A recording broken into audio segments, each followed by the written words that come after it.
ಮಾಜಿ ನಗರಸಭಾ ಸದಸ್ಯರು, ಬೋವಿ ಸಮಾಜದ ಕಾರ್ಯಾಧ್ಯಕ್ಷರು. ಪಡುನಲ್ಲಿ ಶಿವಣ್ಣ ಅಂತ ಹೇಳಿದ್ದೇನೆ, ಮಾಜಿ ಗ್ರಾಮ ಪಂಚಾಯತಿ ಅಧ್ಯಕ್ಷರು ಕಾಮಸಮುದ್ರ.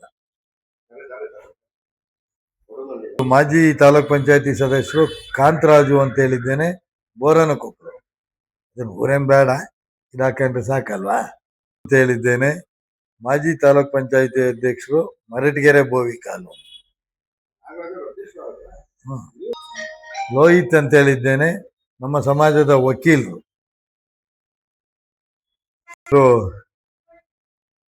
ಪತ್ರಿಕಾಗೋಷ್ಠಿಗೆ ಅನುವು ಮಾಡಿಕೊಟ್ಟಿದ್ದಕ್ಕೆ ಮೊದಲನೇದಾಗಿ ನಮ್ಮ ಪತ್ರಕರ್ತ ಮಿತ್ರರಿಗೆ ಧನ್ಯವಾದಗಳನ್ನು ತಿಳಿಸುತ್ತಾ, ಮತ್ತೆ ಈ ಪತ್ರಿಕಾಗೋಷ್ಠಿಯ ಕರೆದಿರ್ತಕ್ಕಂಥ ಉದ್ದೇಶ ಏನು ಅಂದ್ರೆ, ನಮ್ಮ ಅರಸೀಕೆರೆ ತಾಲೂಕಿನ ಬೋವಿ ಸಮಾಜದ ವಿದ್ಯಾವಂತರಿಗೆ SSLC ಮತ್ತೆ 2ನೇ PUC, ಸೆಕೆಂಡ್ PUC ತೇರ್ಗಡೆ ಹೊಂದಿರತಕ್ಕಂಥ ವಿದ್ಯಾರ್ಥಿಗಳಿಗೆ 85%ಕ್ಕೂ ಹೆಚ್ಚು ಅಂಕವನ್ನು ಪಡೆದಂತ ವಿದ್ಯಾರ್ಥಿಗಳಿಗೆ ನಾವು ಈ ಸಲ ಪ್ರತಿಭಾ ಪುರಸ್ಕಾರವನ್ನ ಇದೇ ನಮ್ಮ ಬೋವಿ ಸಮಾಜದ ವತಿಯಿಂದ ಪ್ರಥಮ ಬಾರಿಗೆ ಇದೇ ಮೊದಲನೇ ಸಲ ಹಮ್ಮಿಕೊಂಡಿದ್ದೀವಿ ಅಂತೇಳಿ ತಿಳಿಸುತ್ತಾ, ನಮ್ಮ ಸಮಾಜದ ತಾಲೂಕಿನ ಎಲ್ಲ ಇದು ಮತ್ತೆ ಇನ್ನೊಂದು ವಿಶೇಷವಾಗಿ ಏನ್ ಹೇಳ್ಬೇಕು ಅಂದ್ರೆ, ಇದೊಂದು ನಮ್ದು ತಾಲೂಕಿಗೆ ಸೀಮಿತವಾದ ಮಾತ್ರ ಇದು ಪ್ರತಿಭಾ ಪುರಸ್ಕಾರ.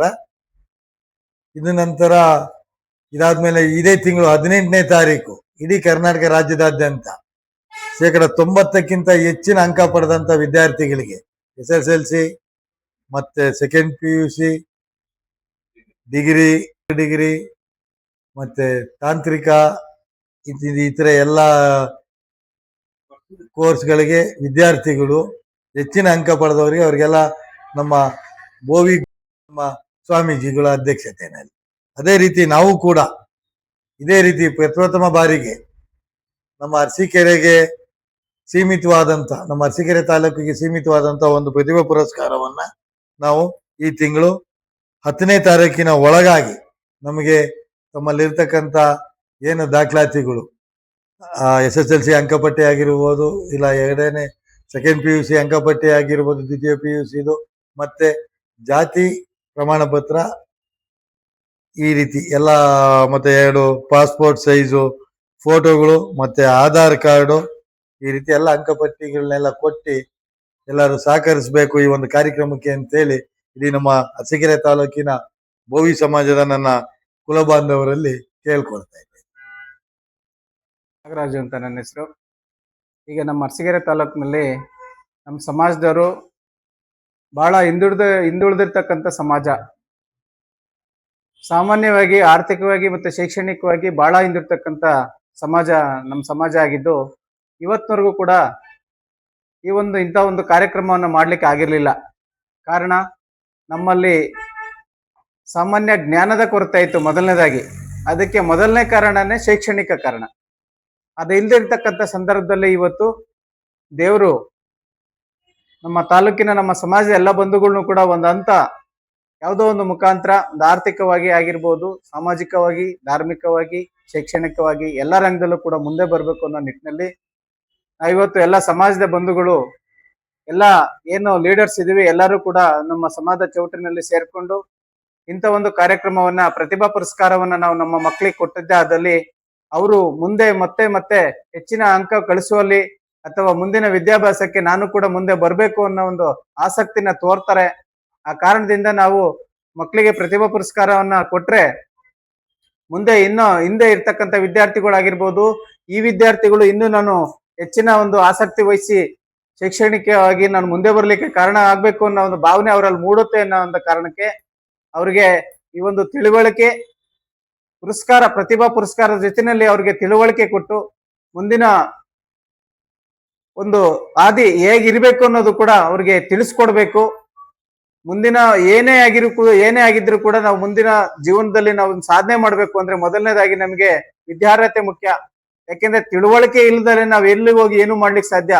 ಯಾವುದೇ ಒಂದು ವ್ಯವಹಾರ ಮಾಡ್ಲಿಕ್ಕೆ ಆಗಿರ್ಬೋದು, ಯಾವುದೇ ಒಂದು ರಾಜಕೀಯವಾಗಿ ಆಗಿರ್ಬೋದು, ಆರ್ಥಿಕವಾಗಿ ಆಗಿರ್ಬೋದು, ಎಲ್ಲಾ ರಂಗದಲ್ಲೂ ಕೂಡ ನಮಗೆ ಮೊದಲನೇದು ಬೇಕಾಗಿರೋದು ವಿದ್ಯಾರ್ಹತೆ. ವಿದ್ಯಾರ್ಹತೆ ಅನ್ನೋದು 2 ಅಕ್ಷರ ನಮ್ಮ ತಲೆ ಒಳಗಿದ್ರೆ ನಾವು ಜೀವನದಲ್ಲಿ ಏನ್ ಬೇಕಾದ್ರೂ ಸಾಧನೆ ಮಾಡಬಹುದು ಅನ್ನೋ ನಿಟ್ಟಿನಲ್ಲಿ ನಮ್ಮ ಮಕ್ಕಳನ್ನ ನಮ್ಮ ಹಿಂದೆ ಏನಿದ್ರು ನಮ್ಮ ಪೂರ್ವಜರು ಯಾರು ಕೂಡ ವಿದ್ಯಾಭ್ಯಾಸ ಮಾಡಿಲ್ಲ. ಕೆಲವೇ ಬೆರಳೆಣಿಕೆಯಷ್ಟು ಜನ ಮಾತ್ರ ವಿದ್ಯಾಭ್ಯಾಸವನ್ನ ಮಾಡಿ ಮುಂದೆ ಬಂದಿರ್ತಕ್ಕಂಥದ್ದು. ಇವತ್ತು ಅದೇ ರೀತಿ ಮುಂದುವರಿಯೋದು ಬೇಡ, ನಮ್ಮ ಮಕ್ಕಳಿಗೆ ಭವಿಷ್ಯ ಉಜ್ವಲವಾಗ್ಲಿ, ಒಳ್ಳೇದಾಗ್ಲಿ ಅನ್ನೋ ಒಂದು ಮನಸ್ಸಿಂದ ಇವತ್ತೆಲ್ಲರೂ ಕೂಡ ಸೇರ್ಕೊಂಡು ಪ್ರತಿಭಾ ಪುರಸ್ಕಾರವನ್ನ ಹಮ್ಮಿಕೊಂಡಿದೀವಿ. ದಿನಾಂಕ ಇನ್ನೂ ನಿಗದಿ ಆಗಿಲ್ಲ.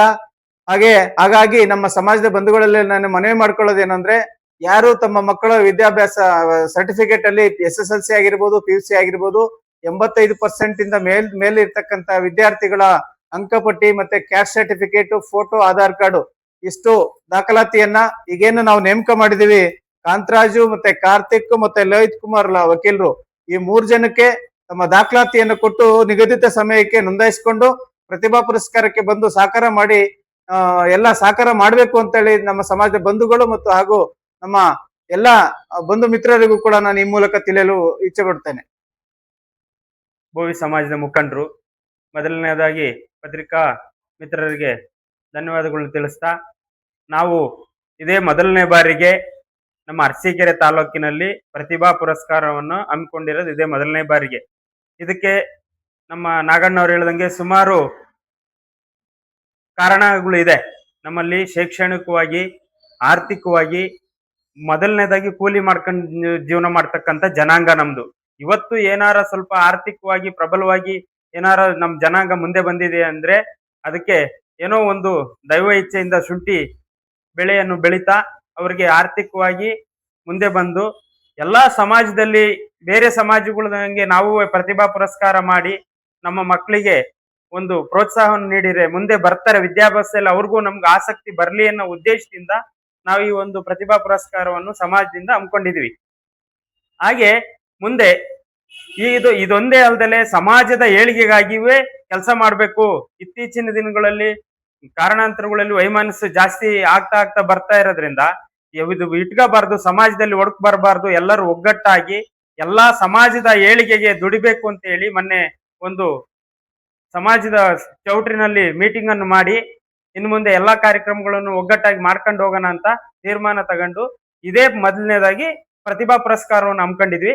ಮುಂದಿನ ದಿನಗಳಲ್ಲಿ ಬೇರೆ ಬೇರೆ ಕಾರ್ಯಕ್ರಮಗಳನ್ನು ಇದೇ ರೀತಿ ಮಾಡ್ಕೊಂಡು ಹೋಗ್ತೀವಿ ಅಂತ ಹೇಳ್ತಾ, ಸಮಾಜದ ಎಲ್ಲಾ ಯುವಕರಿಗೂ ಇದೇ 10ನೇ ತಾರೀಕು ಒಳಗಡೆ ಏನು ಅಂಕಪಟ್ಟಿ ದಾಖಲಾತಿಗಳನ್ನು ಕೊಟ್ಟು ಈ ಒಂದು ಕಾರ್ಯಕ್ರಮಕ್ಕೆ ಯಶಸ್ವಿ ಮಾಡ್ಕೊಡ್ಬೇಕು ಅಂತ ಕೇಳ್ಕೊಳ್ತಾ ಇದ್ದೀನಿ.